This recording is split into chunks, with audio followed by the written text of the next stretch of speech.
Welcome to Borders Talk, dots, dashes, and the stories they tell. We are Zalfa Fagali and Gillian Roberts, two border studies academics in England's East Midlands from different countries with multiple passports. Hi, Gillian. Hi, Zalfa. How are you? We never ask how each other is, by the way, because we never really care how the other's doing. Talk about hospitality. No. Welcome, everybody. Yeah, well, I'm severely jet lagged, having got back from the west coast of Canada not too many days ago. So, yeah, this is going to be an experimental kind of vibe that we're going to roll with. Oh, I find this mildly concerning for many reasons. You are usually the person talking sense. And I lean on you. I just blurt out things and then Gillian makes them make sense. So today we are talking about another keyword. And that keyword is citizenship. One of the reasons that we thought we'd talk about citizenship is because we both think about it a lot, because we work on it a lot in our work. But also it is a natural follow-on from our last episode, which was very exciting. Our first and only live episode. So far. And so thinking about citizenship feels like a natural progression there. How does citizenship feature in your work? Or your scholarship or your thinking? Yeah. So during my PhD, I was thinking about citizenship because I was looking at immigrant writers to Canada and, how their identities had been sort of recalibrated through their literary success, which I referenced in our last episode. And actually, while I was thinking about these things, I was a Canadian student in the UK thinking about these things and very aware at different points in my career, very aware of my own status in the place where I was working. Incidentally, after I finished my PhD, I went back to Canada in order to get a 2-year work permit to come back to the UK in order to keep doing my part-time teaching and part-time library jobs. And then so actually this is becoming a narrative of my CV in a weird way.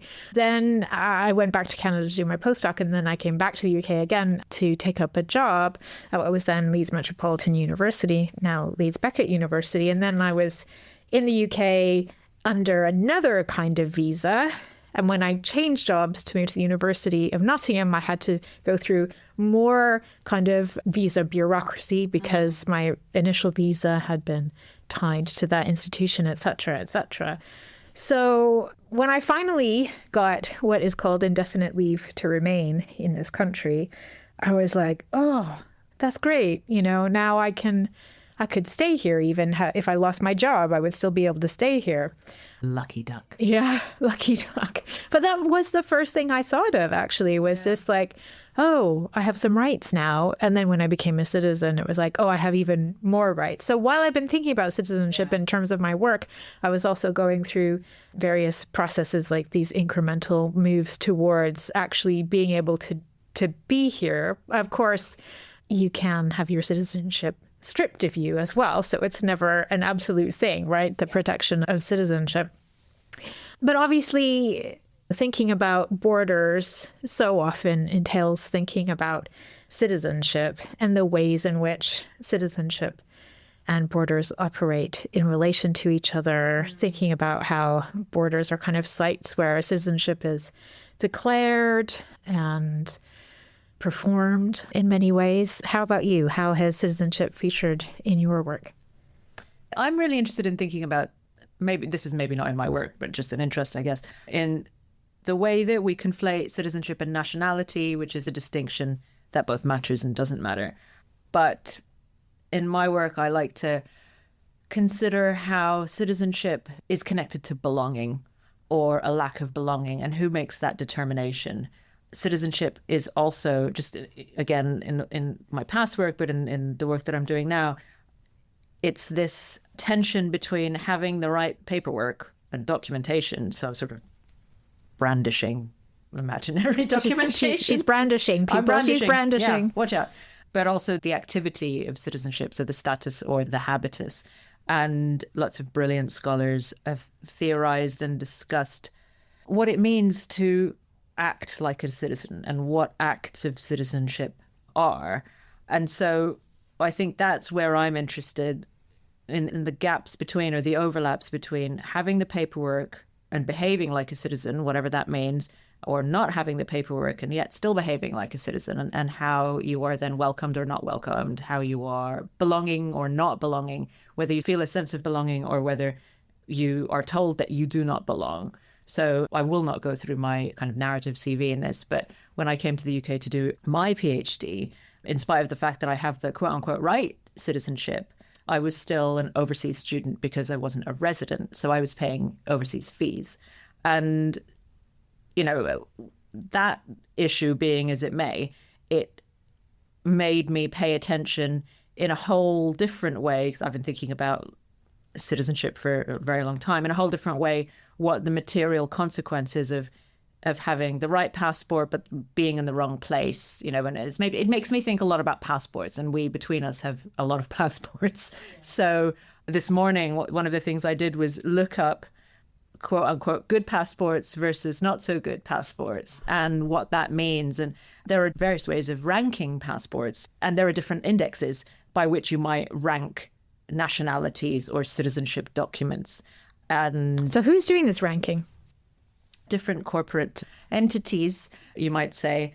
But some of the, I guess, factors or criteria that are considered include how many countries you can get into on this passport without needing a visa, how many you can get into by arriving at a border and purchasing or obtaining a visa on arrival, and how many you need to have pre-applied and secured a visa before travel.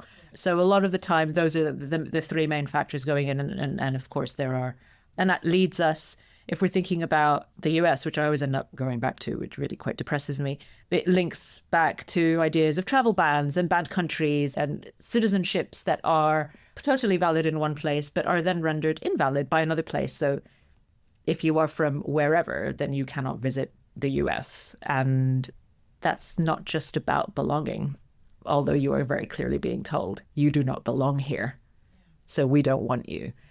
So yeah, that was a very roundabout answer. And unfortunately, since you're jet lagged, you may not be able to make sense of it, but yeah, you can have a good go. I have so many things to say, but the first question I had was there any consensus amongst the corporate entities about what's the top passport these days? I'll be honest, I scrolled down to look at the quote-unquote worst passports. Okay. You want to say what those are? They tended to be Afghanistan, Syria, Iraq. And I thought, that's so interesting. Oh, what do my they have tiny in common? girl brain went, I wonder what those three places have in common. I do not know. And then I just shrugged and gave up and navigated over to... A corporate man can probably tell us the answer. Well, I hope he writes in and lets us know. Do we have any corporate man listeners? Hardcore or otherwise. I would be amazed. I do remember when I was an MA student in Ottawa, a fellow student who'd spent some time on exchange in Germany had her passport stolen. Yeah. And she just kind of said this in a very matter-of-fact way about how, at the time there was this spate of Canadian passport thefts because that had been, it was at the time anyway seen as a really valuable passport. So I'm sure somewhere on the dark web is a black market version of the corporate man's list. It will be there if anyone has access to it. Don't send it to us. It's from the dark web. We don't want it. Again, with the contagion. I did want to come back to something you said about behaving like a citizen. Yeah. Can you give us some examples of what that would look like? Yeah, and I suppose this starts to deviate from kind of official, that status of having citizenship. So how do you define a good citizen and what do they do with their time? That is a really nebulous concept. So we might think about good citizenship as being, a person or an individual who participates in civic life, whether that's voting or in a very granular way, like paying their council tax and following the law. Lots of people who aren't citizens do that too. Well, maybe not the voting. And well, we'll come back to that. Yeah. And so I remember when I've been asked this in the past, I say, well, what makes a good member of society? Forget about the state. And then people come back to me often with, being a member of your community. And I go, okay, so how do we define community? Are we literally talking about a neighborhood? Are we talking about your city or your town? What does it mean to be a good member of the community? Are you going outside and doing litter picking? Are you not parking in non-permit zone? What are you doing? And are you doing your recycling correctly? Well, I mean, that's a whole different thing for another keyword, perhaps. Recycling. If anything, listeners, surely you should be entertained by the joyousness with which we are approaching this episode. The laughter is contagious, infectious, and a little bit hysterical. Ever so slightly unhinged in my case, but that's fine. We were talking about recycling. We were talking about community. Yes, we were. So it's about, I actually think that in an important way, being a citizen of a community, and we can start to stretch that definition of citizenship there, being a member of that community starts to resemble what it means to have a relationship with the other, what it means to consider yourself relationally as somebody and something that is not static, but always it's in a dynamic relationship there. And that will mean different things to different people at different times, which is a nice woolly way of saying, I'm not going to give you a straight answer. But in the show notes, we can write out a range of examples of people who have said it far better than I am. I mean, it's really interesting because what you're saying is, on the one hand, we've got this very, the legal definition of citizenship, which is just about your relationship to the state, frankly, as, there are no standards for that really. Except, I suppose, how the state would feel if you refuse to go to war on its behalf, which is, of course, one of the responsibilities, quote unquote, of citizenship. Well, we can have that conversation as well. But then also, we talk about citizenship in, it's not quite metaphorical terms, but, when we talk about somebody being a good citizen, it is about relationality. It is usually about community, and it's often about the smaller scales of relation as well, which is really interesting. And then, of course, you have things like, university workload planners, where citizenship is the category that is kind of like, are you turning up to meetings? Are you not shouting at colleagues, etc.? So it's a word that does a lot of different kinds of work. I did want to come back to this point about voting, because I was astonished to discover as a PhD student in the UK that I was entitled to vote here. I was entitled to vote here because I was a Commonwealth citizen. So were you entitled to vote in all elections or just some elections? Because there are a range of, I guess, categories of election that... So were you able to vote in parliamentary elections? I was able to vote in general elections. Wow. As well as the just as important things like council elections and police commissioner elections. We didn't have police commissioner elections in my day, in the PhD days. I don't remember if I did vote in local elections. And I don't know if that, this is a long time ago. Like, this is over 20 years ago now. But so, it also took me time to realize that I could vote. So there was definitely an election that I missed because I just assumed that I couldn't. Yeah. And then I think I didn't vote in the next one because I had moved house too recently. And so that kind of, at least I was told by somebody that I couldn't then vote because of the change in address. Well, that was before it was all online. So, and then it felt like deeply aggrieved and disenfranchised, etc. But at the same time, during the Harper years, former Prime Minister, Conservative Stephen Harper in Canada, I was disenfranchised. He removed the vote from any of us living outside of Canada. And then Justin Trudeau gave it back to us. So that was a really weird situation where I was like, I could vote in UK elections. And then, I have since voted in UK elections as a citizen, but I couldn't vote in Canadian elections as a citizen. And Canada's a really interesting one as well, because the whole bunch of communities are differently disenfranchised. And so it's a great track record that you will have. Great track record. Yeah, great track record.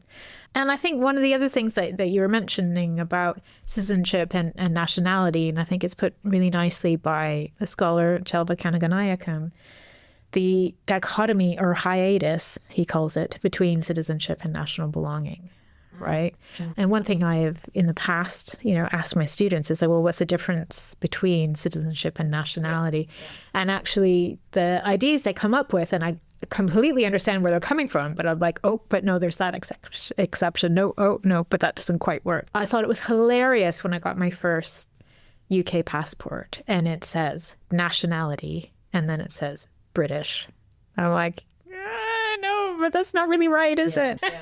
That doesn't really work. Citizenship, fine, but... See, that slippage is just really, it's so conflated that I don't know how to go about explaining it. It's not as straightforward to me as the incorrect slippage between gender and sex, which drives me mad on forms. But nationality has now just become another byword for citizenship, which is in an important way a nonsense. Absolutely. And there's all kinds of stuff we could say about nationality and how it works with different citizenship systems, right? Like, are the criteria based on where you were born? Are the criteria based on your family's bloodline? The fact that countries have these very different systems as well means that citizenship is never just one thing.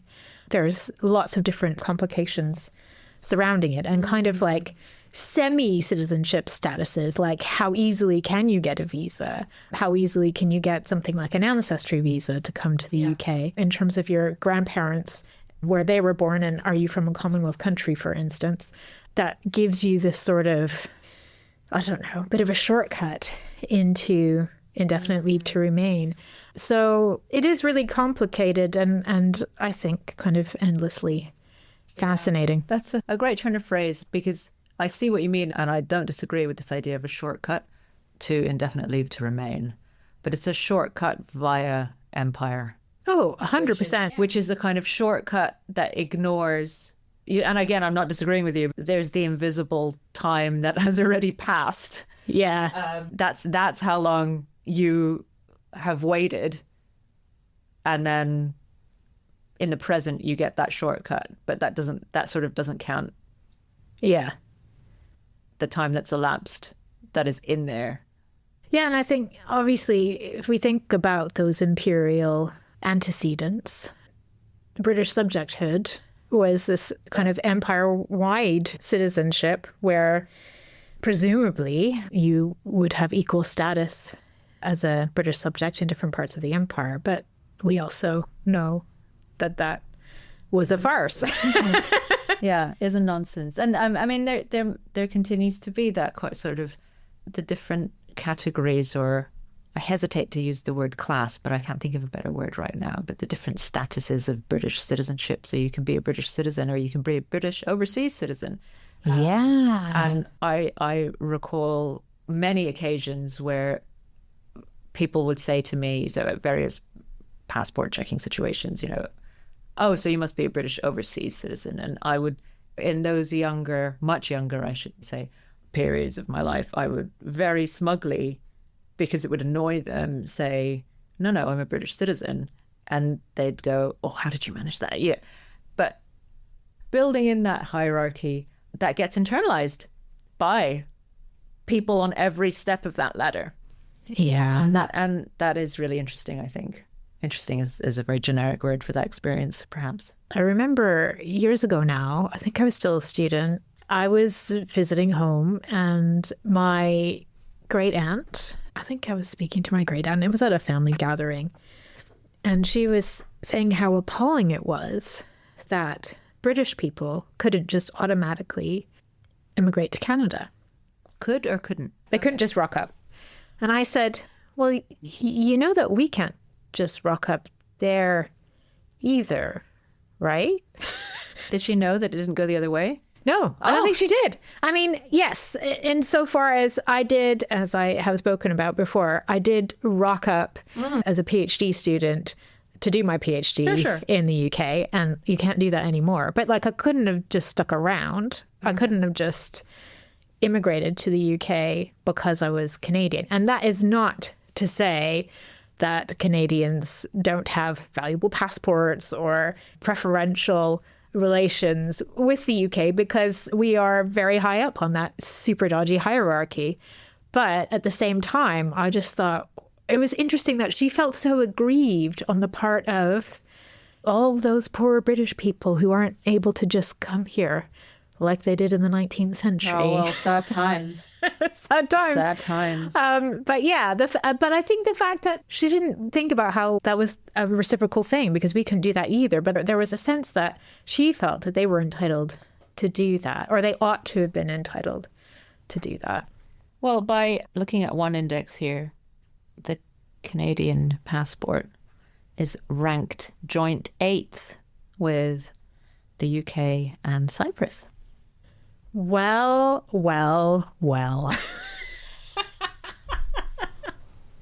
So there we are. Those are some very interesting bedfellows. According to this information, you can get into 121 countries visa-free, 48 countries with a visa on arrival, and 29 countries where you have a visa that's required. Now, I have to look and read a little bit more into this index to be sure about whether places that have an established relationship like Canada and the UK, where you don't need a visa, but you do need the electronic travel authorization before you land. Yeah. Whether that counts as visa-free, which it isn't a visa. No, it's a visa waiver, isn't Yeah. it? But you still have to apply for it Yeah. and pay for it. Exactly.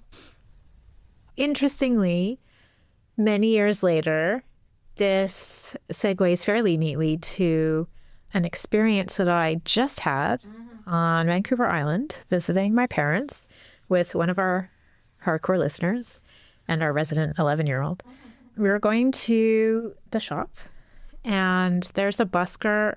He's been there most of the years that we visited, so he's like a long-time busker outside the shop.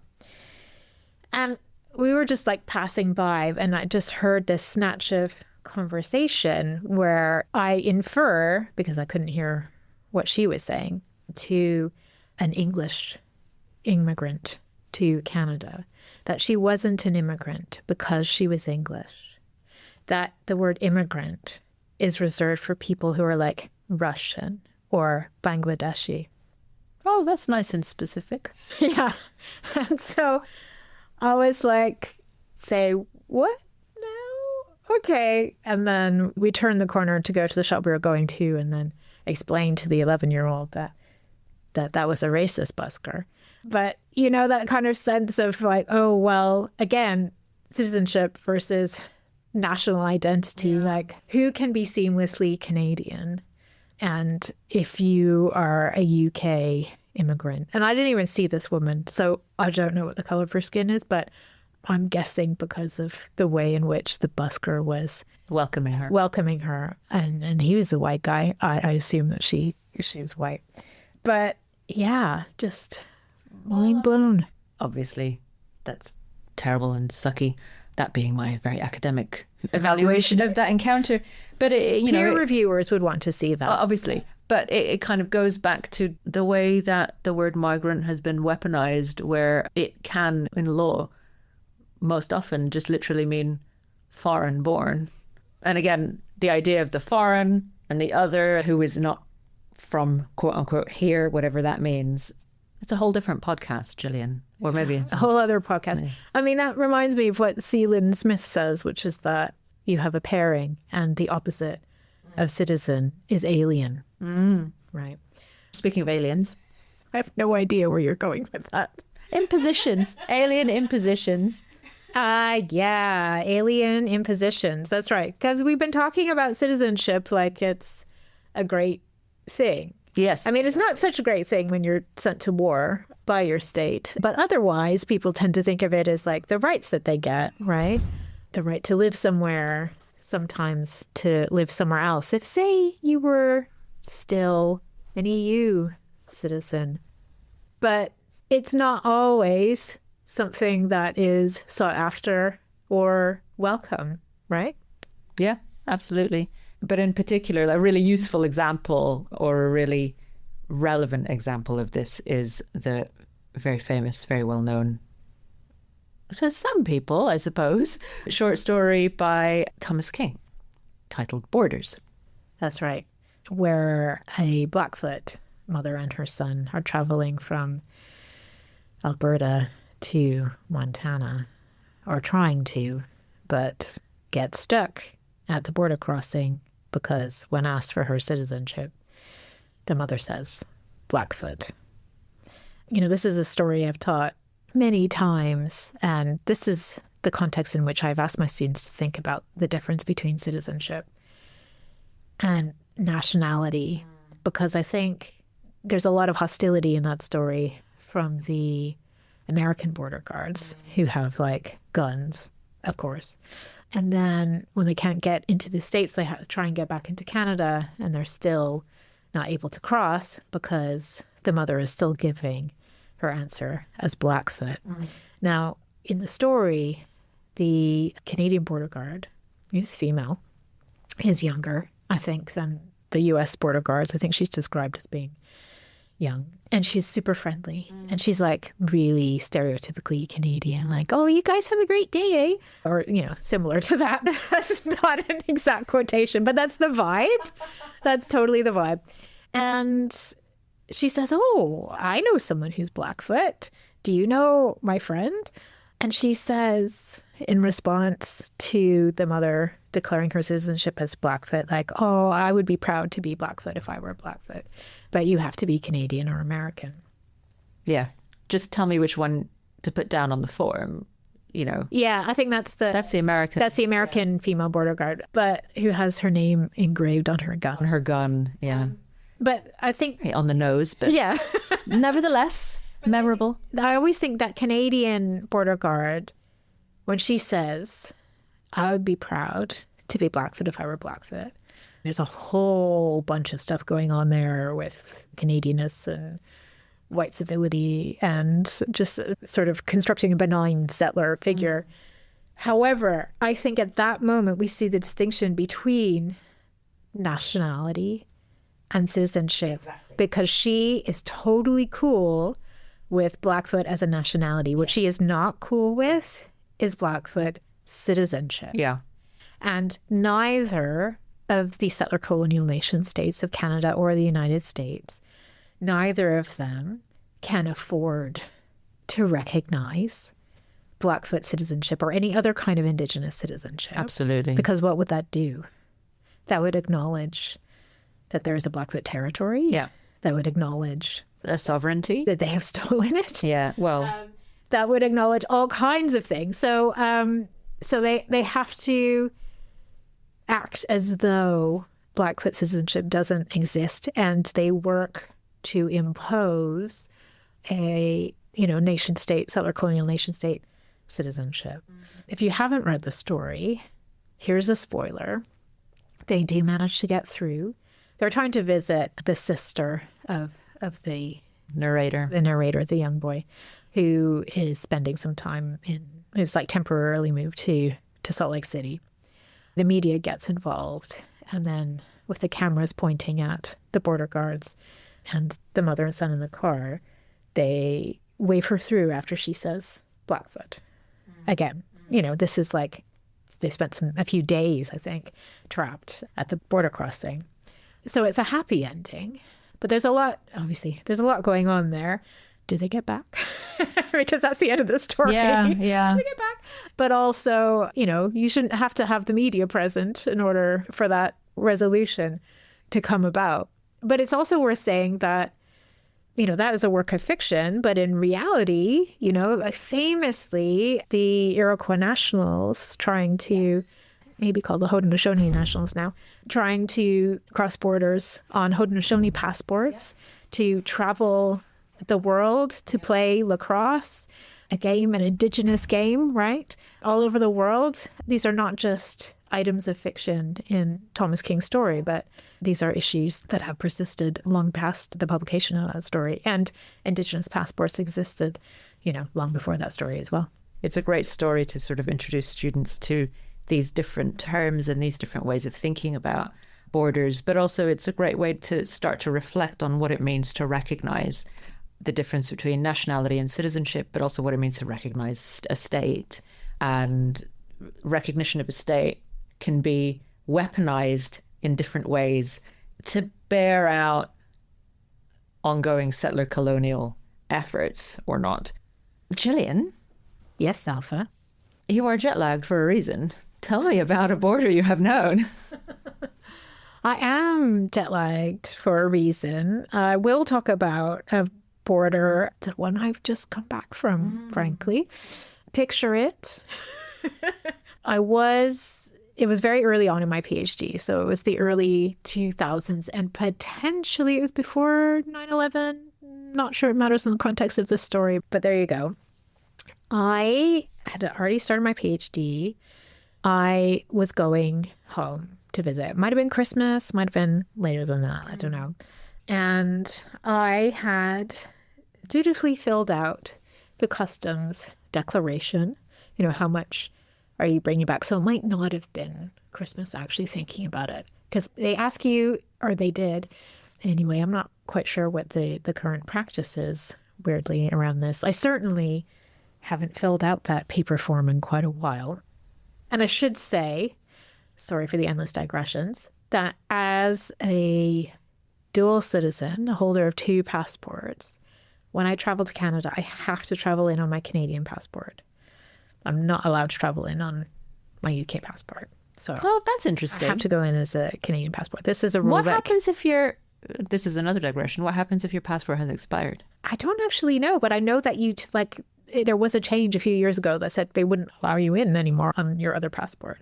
How would they know? Okay, I mean, we're spiraling into speculation. But it has meant we do have to keep, an eye on expiration dates, etc. So yes, I have been entering Canada on my Canadian passport. I actually don't think I have ever entered Canada on the other passport anyway. But at this earlier point in the 21st century, I had to fill in this document and declare how much money I had spent, or declare the value of the goods that I had purchased outside of Canada. And it was on living there. Okay. No, like gifts or something. Okay. Because they weren't supposed to exceed a certain amount of money, and it was dependent on how long you've been away. Okay. So I declared not very much. Fine. Right. And they were like, well, what are you bringing back? So this makes me think it wasn't Christmas, because I would have been bringing back some Christmas gifts. And I'm like, well, I bought some. I think I'd been away for 3 months at that point since the last time I'd been to Canada. I'm like, I have some new socks. I brought some shortbread. I'm like, I'm a student. I don't know. And they're like, how is it that you are coming back to Canada having spent so little money? Like they couldn't get their heads around that. And I said, well, I'm a student in the UK. And the border guard said, okay, you are not a resident, you are a visitor, and drew this massive X on my custom declaration form. And I was just like, oh, wow. It was like, well, we've declared you non-resident at this moment. You are now a visitor, which was just such a super weird. Well, ironically, you're all visitors. Well, 100%.